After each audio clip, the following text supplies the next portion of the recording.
ko smo mi kakšno leto nazaj začeli ali pravzaprav z projektom implementacije Salesforce CRM na skupini Gorenje, je bilo tako, kot na vsakem projektu, ne, pravzaprav in na strani našega naročnika in na nas veliko skrbi, kako se bo stvar prijela, kaj bojo rekli porabniki na Češkem, pa v Nemčiji, pa v skandinavskih državah in tako naprej. Skratka, to je ena taka tipična faza vsake implementacije CRM-ja, kako bomo pravzaprav rešitev, ki jo gradimo, spravili v življenje. No, jaz bi rekel, da produkt je pomemben, mi kot implementator smo naredili svoje delo, ampak nič od tega, kar bo danes prikazano, pa ne bi bilo mogoče brez izjemno ostrega fokusa, glede tega, kaj želijo v skupini Gorenje doseči, so strani gospoda Klemna Prešerna, izvršnega rejskega direktorja za Zahodno Evropo in pomočnika člana uprave za področje prodaje in marketinga, upam, sem tole prvo povedal, v skupini Gorenje, tako da bi povabil Klemna na oder, da se mi pridruži in predstavi pravzaprav zgodbo Gorenja od oktobra 2014, ko smo začeli z projektom uvedbe CRM, pa do danes. Tako da, evo, predajam. Ja. Hvala, Marko. Res je, 1 leto je od takrat, ko smo mi nekako se prvič pravzaprav spoznali, pa prvi tisti kick-off naredili, neke male projektne skupine. Res je bila pa ta naša pot Gorenja v tej obliki, ki je gospod predhodnik Klen povedal, prodajna revolucija, sales revolution, ki je ena od točk, tudi kakorkoli Salesforce, bila že kar dolga. Lahko rečem, da 14 let, kar sem pri Gorenju, se soočam že z izzivom, kako nekako integrirati naše prodajne ekipe, ki sedijo, delajo od nekega brazilskega trga, avstralskega, finskega, severnoameriškega trga, daleč od centrale, kako jih nekako pointegrirati. Eno od mojih prvih soočenj z neko CRM rešitvijo je bilo pravzaprav šokantno. Soočili smo se nekega leta 2002, se mi zdi. Predstavili so nam eni drugi ponudniki en projekt, ki je obsegal par milijonsko investicijo zgolj v hardware.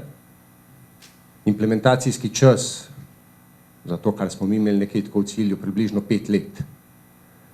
Verjemite mi, da nas je to vse šokiralo. In da smo naslednjih 12-13 let pravzaprav iskali, pa se vedno soočali s to temo, kako pa najdeti neko rešitev v nekem trenutku, ki jo bomo sposobni in enostavno zdefinirati in enostavno uvesti. Prodaja je danes dinamična in tudi naša prodaja zahteva hitre rešitve, hitro odzivnost. Prav isto, kar zahtevajo naši kupci od nas. Tako da mi smo se podali na to pot z vami. Jaz bom tukaj le danes morbiti pod tem naslovom Podprta prodajna funkcija v največjem slovenskem proizvodnem podjetju. To je naš pogled v proizvodnja pralnih strojev, enega od ključnih proizvodov Gorenja. Kosovno je to številka dobrih milijon aparatov, ki gre vsako leto na trg, zgolj te produktne skupine. Skupna številka aparatov, ki jih prodamo končnim kupcem, je nekje blizu 5 milijonov kosov.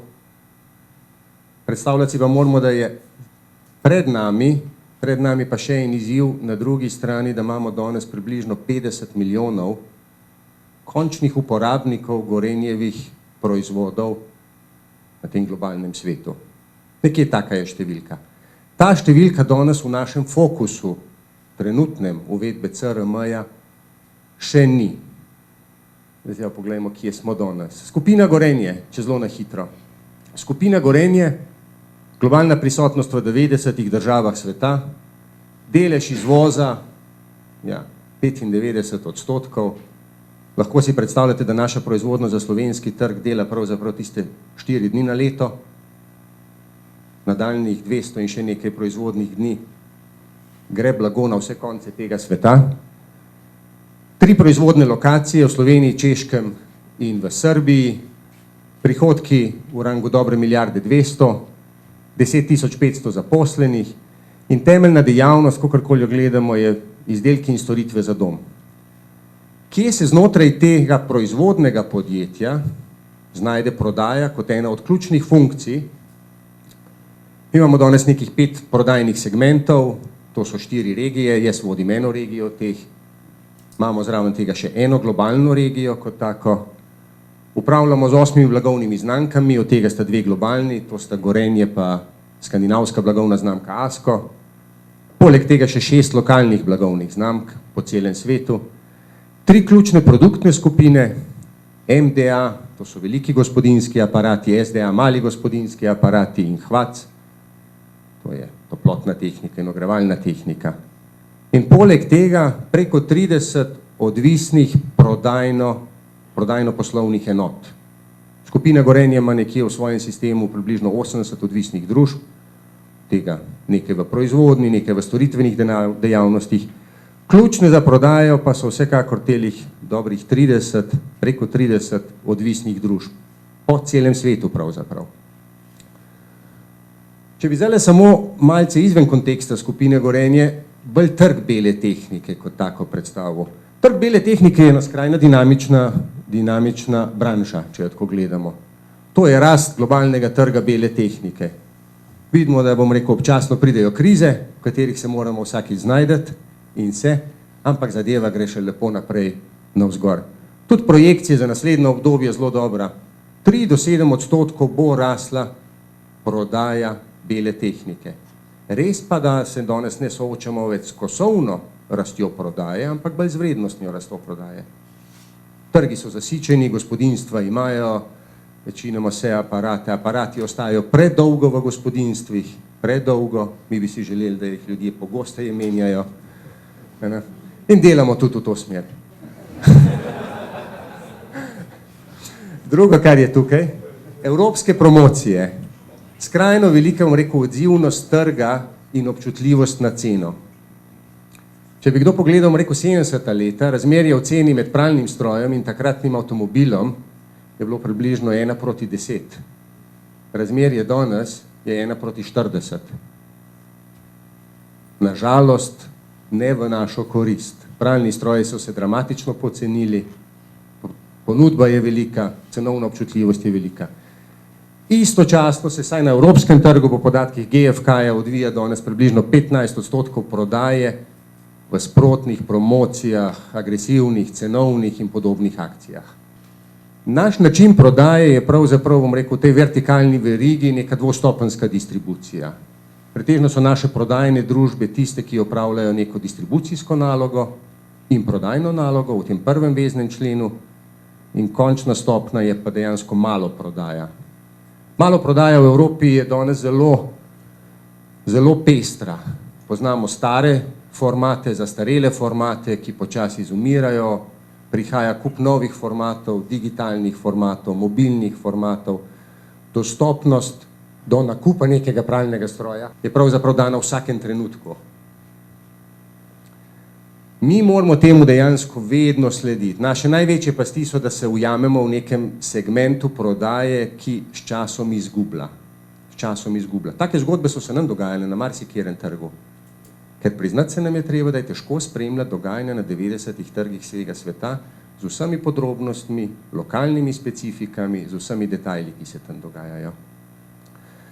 Tukaj je tudi, mora biti za vas en tak kratek pregled, kaj se dogaja po ključnih kanalih. 20% bele tehnike se danes proda v tradicionalnih kanalih. V preteklosti je bil ta delež, pa to je bilo 5 let nazaj, pri 25%. Tradicionalni kanali so male trgovine na deželi ali kakorkoli. Ključno rast, v tem zadnjem trenutku izvira teh tehničnih trgovin, velikih trgovin, kvadrature od 1000 do 7000 kvadratnih metrov, kdaj.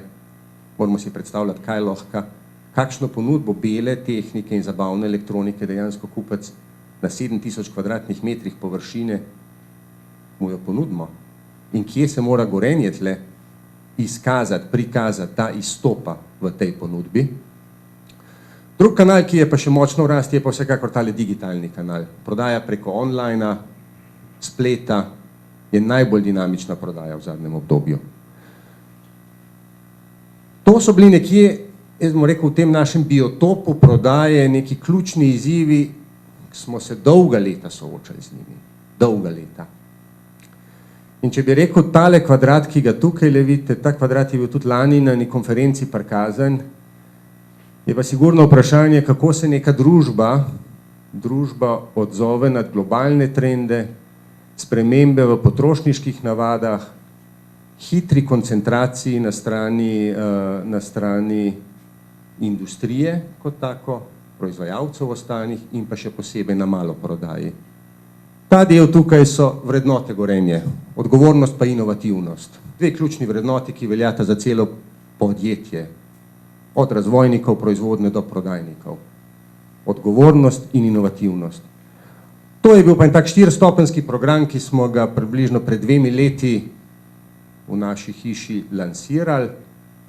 Prva točka je bila konsolidacija prodajnih organizacij. Veliko detaljnega dela, ne bom vam vsega razlagal, kaj se je dogajalo, po katero smer je vse skupaj šlo, izredno veliko. Ko imate 30 prodajnih enot na 90 trgih, blizu 700 prodajnih ljudi, kot tako, blizu 700, je to kar en velik zalogaj.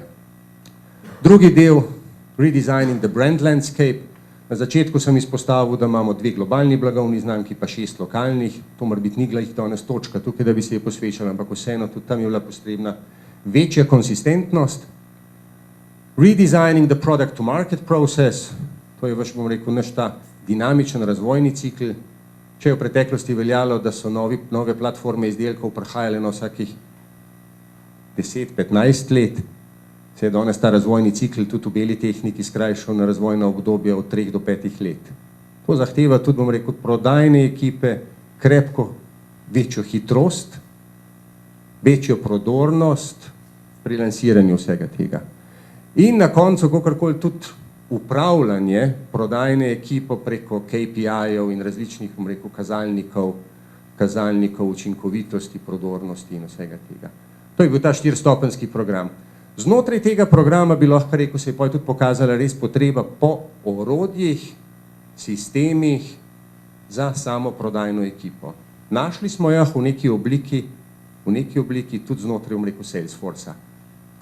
Če še enkrat povzamem, konsolidacija prodaje, integracija, konsolidacija prodajnih timov v smeri Salesforce, skrajšani razvojni cikli in potreba po učinkovitejših in hitrejših go-to-market strategijah, spremembe prodajnih struktur, prodori v nove kanale, kjer Gorenje do sedaj ni bilo prisotno, ali so to cenovni kanali, ali so to, bom rekel, po horizontalni liniji drugi kanali, kjer nismo bili prisotni, odzivnost, hitrost, ki jo danes in končni potrošnik in naš poslovni partner zahteva, splošna digitalizacija, tudi konsolidacija posamičnih rešitev. Verjemite mi, da se je 30 prodajnih družb že v preteklosti posamično soočalo z raznimi pristopi, kako upravljati svoje odnose do svojih poslovnih strank in partnerjev.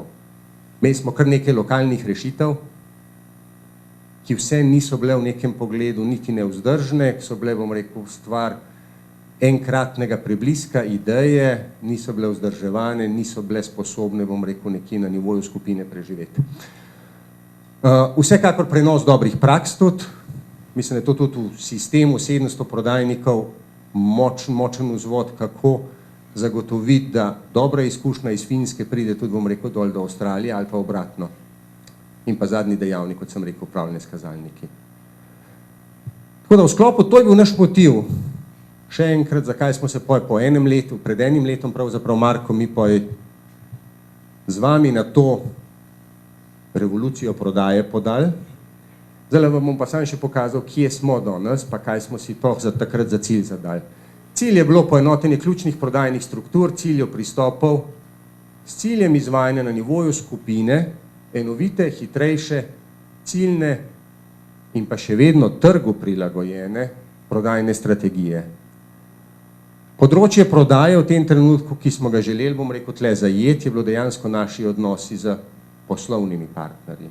Če sem prej navedel, da je naša distribucija več ali manj taka dvostopenjska po vertikali, to so naše B2B relacije, ter pa seveda prodajno mesto. Prodajno mesto je danes v neki obliki, poleg blagovne znamke, same cene, ampak tisti, bom rekel, tisti prostor, kjer se odločitev kupca na koncu tudi izvede. Kje so še vsi, bom rekel, motivi, pa vse informacije, ki jih kupec pridobi za to svojo odločitev, je spet druga zgodba. Še vedno je pa nekako tisto prodajno mesto na koncu. Časovnico, ki smo si jo takrat zadali, je bilo en kick-off, to je bilo lani v 3. kvartalu, priprava projekta znotraj enega kvartala, piloti, ki smo jih uvedli v 1. kvartalu in pa uvajanje v 2. in 4. kvartalu letošnjega leta. Moram vam povedati, da smo v interni komunikaciji, to, kar je tudi Marko izpostavil, kako res prodajnim ekipam to zgodbo Salesforcea pravzaprav prodati. In moramo reči, če znamo prodati, bomo rekel, tudi aparate, moramo tudi tako idejo prodajnim ekipam, našim lastnim ljudem prodati. In na ta način smo imeli tudi močno kampanjo na vseh kanalih, ki so nam na voljo v neki veliki skupini, od intranetov do direktnih shodov, konferenc, videokonferenc. To je bil naš, bomo rekel, kakorkoli en tak slogan za pripravo prodajnih ekip, da se nam pridružijo na tej poti. Join Salesforce to become an even better Salesforce. Močna interna komunikacija na vseh kanalih in pa istočasno relativno ozka, ampak vseeno kompetentna majhna struktura, ki se je ukvarjala z uvedbo Salesforcea. Problem dostkrat je pri uvajanju nekih enovitih rešitev na nivoju skupine, da je, ko začnemo krog uporabnikov pa krog nekih deležnikov prekomerno širiti, da težko pridemo do nekega skupnega konsensa. To je bila naša izkušnja. Glih iz tega razloga smo imeli eno majhno ekipo, ki je pasala v eno od najmanjših sejnih sob v Velenju. Mislim, da nas je bilo ponavadi 4 na vsaki strani, plus, bom rekel, podpora informatike, kakorkoli za ti. To je bila naša ekipa, ki je 3-4 mesece zelo intenzivno delala na definiciji struktur, definiciji procesov, definiciji časovnice, pa tudi definicije, bom rekel, kako pa je pri rolloutu pristopati. Ključne funkcionalnosti, ki smo jih tako nekako zdaj uvedli, moram pa še to izpostaviti, mi v tem primeru dejansko govorimo o mobilni aplikaciji. To je aplikacija, ki je danes našim prodajnim ekipam dostopna 24 ur na dan preko telefonov, tablic, pretežno na terenu, vzunaj, kjerkoli pravzaprav. Skratka, bilo je pa tukaj ta account management, vpogled v celovito sliko nekega našega accounta, point of sales management, istočasno tam, kjer imamo accounte pa point of sale, še strukturiran vpogled v kaj se dogaja na point of saleu, koliko aparatov je na displeju, kjer je aparati so, kakšni so naši deleži, kako se nam gibljajo. Planiranje prodaje v več kategorijah, od časovnega planiranja, to pomeni nekih aktivnosti, do na koncu prihodkovnega planiranja ali pa tudi akcijskega planiranja za posamezne stvari, čas potovanja, budgeting, promocije in kampanje. Istočasno ta interakcija procesna nazaj v naš ERP sistem, prodajniki imajo danes možnost neposredno sprejemati, slediti toku naročil, ki nam prihajajo, online naročanje, vpogledi v zaloge, vpogledi v stanje terjatev, tudi določeni incidenti. Vsekakor tole pipelining the communication, nekako da smo strukturirali komunikacijo na neke načine, ne zgolj glede jezika, ampak bolj glede struktur, ker glede jezika jo bomo težko poenotili. Mi imamo 40 različnih delovnih okolij, 40 različnih nacij. Ne zahtevamo, da vsi govorijo angleško, če rečemo temu, ampak zahtevamo pa, da imamo določena poročila, ki so strukturirana in ki jih lahko vsakodnevno tudi nekdo iz centrale ali pa iz centralnih regijskih struktur v ustrezni obliki zna prevrednotiti pa razbrati. Istočasno pa zelo podpiramo tudi, bi rekel, kar tako neformalno komunikacijo med uporabniki ali znotraj nekih prodajnih timov, ravno tudi vsled izmenjave dobrih praks.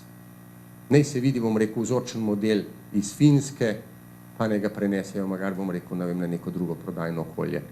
In pa dejansko ta povratna informacija, ki je potrebna in za taktično in strateško planiranje, načrtovanje, usmeritve v nekih centralnih ali pa regijskih strukturah.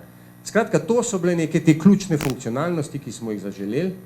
Če pogledam sam obseg, ki smo si ga zadali, je bilo tako nekako zdefinirano, gremo v 15 prodajnih družb, s 15 prodajnimi družbami zaobjamemo 15 plus piše tukaj, nekje 85% Gorenjevih prihodkov, kar pomeni blizu 1 milijarde prihodkov.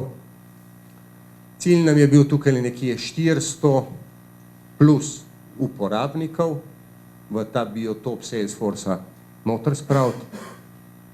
Istočasno fokusirati in to, kar je, bom rekel, vir našega prihodka in naših aktivnosti, preko 30.000 akauntov, poslovnih partnerjev, za preko 40.000 individualnih kontaktov, ki so v ozadju vsakega poslovnega partnerja.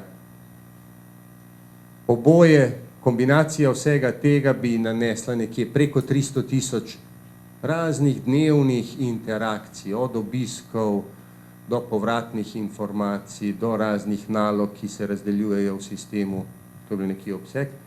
In pa tukaj res neomejeno število dobrih idej med prodajnimi ekipami, informacij, ki si jih podajajo. Tle pa številka neomejeno in tudi to mislim, da smo na dobri poti. Če zdaj v zadnjem delu, če vidimo, kaj smo pa zdaj dosegli po enem letu, ja, pa bom tle letale iz nekega vsakdana ciljnega uporabnika. Mi smo tle, bom rekel, iz te ekipe 200, preko 200 danes uporabnikov v Salesforceu, imamo od tega preko 100 uporabnikov, ki so na frontendu, to pomeni zunaj na terenu večino časa, naše klasične prodajne ekipe. Tam je vse skupaj vezano na akaunte, pa na kontakte, planiranje koledarja, planiranje poti, planiranje aktivnosti, ter seveda tudi prodajnih planov, planiranje obiskov in ritmov, centralno upravljanje, opominjanje na vse te zadeve, sledljivost, vpogled v celovito podatkovno kartico kupca in pa za njih nekako res ta tudi vstopna točka preko mobilne naprave vse procese, ki potekajo v našem ERP ali pa zalednem sistemu. Tako da ni nobene izključenosti teh ekip v tem pogledu. Na backendu, recimo to so marketinške, back office funkcije, vodstvo prodaje, tam je pa sigurno ta možnost res aktivnega usmerjanja prodajnih ekip preko segmentacije kupcev, dodeljevanja nalog, dodeljevanja promocij, ki so relevantne za neke kupce, spreminjanja ciklov obiskov in podobnega. Priprava prodajnih akcij, s katerimi se naše prodajne ekipe na koncu na terenu po neki agendi soočajo. Nikoli več ni prepuščeno končnemu prodajniku, da sam odloča, s katero prodajno akcijo bo operiral na trgu. Ne zaradi tega, ker je kakšen mail kdaj spregledal, ker si ni, bom rekel, izprintal tistega in dal v svojo mapo. Vsak prodajnik, ko pride k nekemu kupcu, ima sistem pripravljeno vse vsebine, ki bi jih moral prodajnik v tistem trenutku pri tistem kupcu oddelati. Tako da to je dosti dobra sledljivost.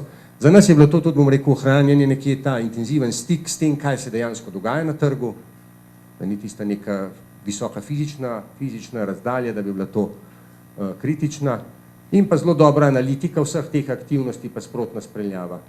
Kaj je pa skupno tlele, bi lahko rekel, sodelovanje med lokalnimi in centralnimi strukturami pri segmentaciji kupcev, sem rekel 30.000 B2B akauntov kot tako, segmentirano po različnih velikostnih razredih, različnih, bom rekel, usmeritvah, kar se tiče določenih tipov aparatov, kar omogoča tudi backendu, na koncu marketingu, krepko boljšo obdelavo s pravimi vsebinami, načrtovanje izvajanja aktivnosti, dopolnjevanje akauntov, skratka, tle se zelo dobro prepletamo, strukturirana in nestrukturirana izmenjava informacij, dobrih praks, uspehov, pa tudi kritičnih dogodkov. Ja, mislim, da je prav, bom rekel, če se razvije neka slaba informacija, tam jaz jo ne držim samo zase. Ne se še ostali zavejo, da je mora biti kaj takega lahko tudi na poti na njihovem trgu. Zdaj pa, če bi pogledal, kje smo zdaj po 7 mesecih, pa bi začel mora biti na tej strani. To bi mora biti najbolj važno bilo. Zadovoljni uporabnik. To je eden naših najstarejših uporabnikov, če ga še tako povzamem, ampak sigurno je eden najbolj aktivnih. Je pa tudi eden od uporabnikov daleč gor na severu Finske. Ne vem, bom rekel, če tudi kdaj ne igra Božička, ko je tisti čas v svojem prostem času. Vsekakor zelo zanimivo. To je pa naša krivulja, začne se tukaj februarja, če jo vidite, in tukaj smo zdaj oktobra nekje. Tempo uvajanja v prodajne ekipe. Barve, ki jih tukaj vidite, so še razne prodajne enote.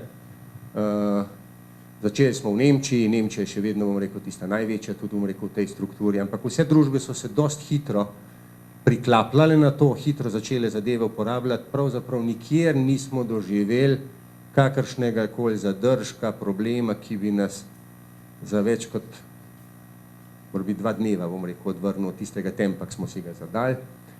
Tukaj vidimo tudi, bom rekel, neko dinamiko prodajnih naročil, ki se sprejemajo oziroma upravljajo preko Salesforcea.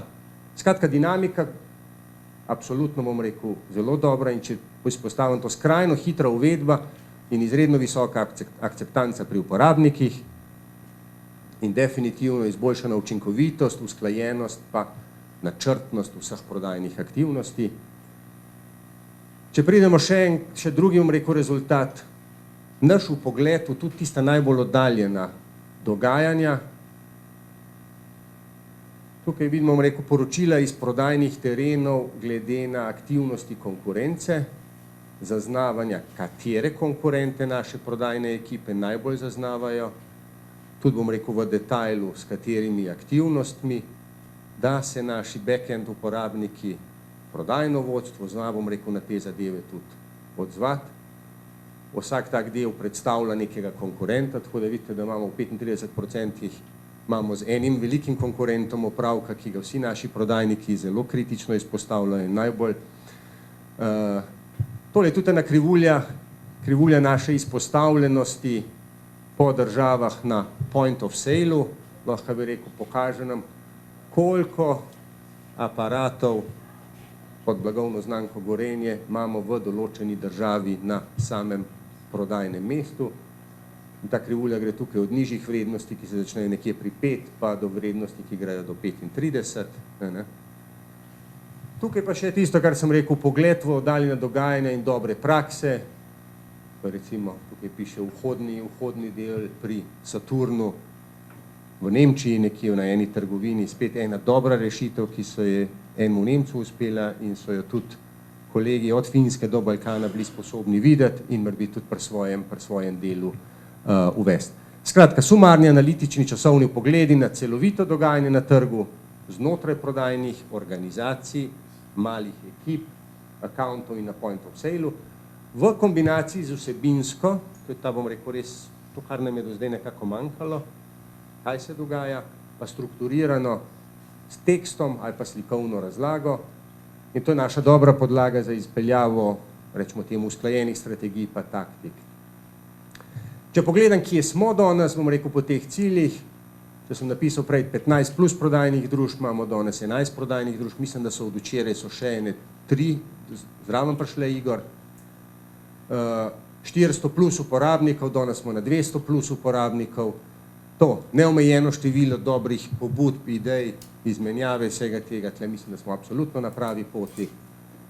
Ta cilj smo definitivno dosegli, hitrost, pretočnost, pa strukturiranost informacij iz trga in ta ključni cilj, jaz pravim tisto, kar smo rekli, narediti iz prodajnih ekip, različnih profilov, različnih starosti in vsega skupaj, nekaj, da jim lahko rečemo, da je to ena Gorenjeva prodajna sila. Da smo jim omogočili, bom rekel, eno svoje dojemanje, neko svojo vrednost, da se zavedajo tega, da smo jim dali tudi dobro orožje v roke, s katerim lahko nadaljujejo. Jaz bi na tej točki zaključil, izkušnja naša je bila zelo dobra, imamo še nekaj korakov pred nami, ampak mislim, da smo v tem trenutku že blizu, bom rekel, zaključka. Hvala.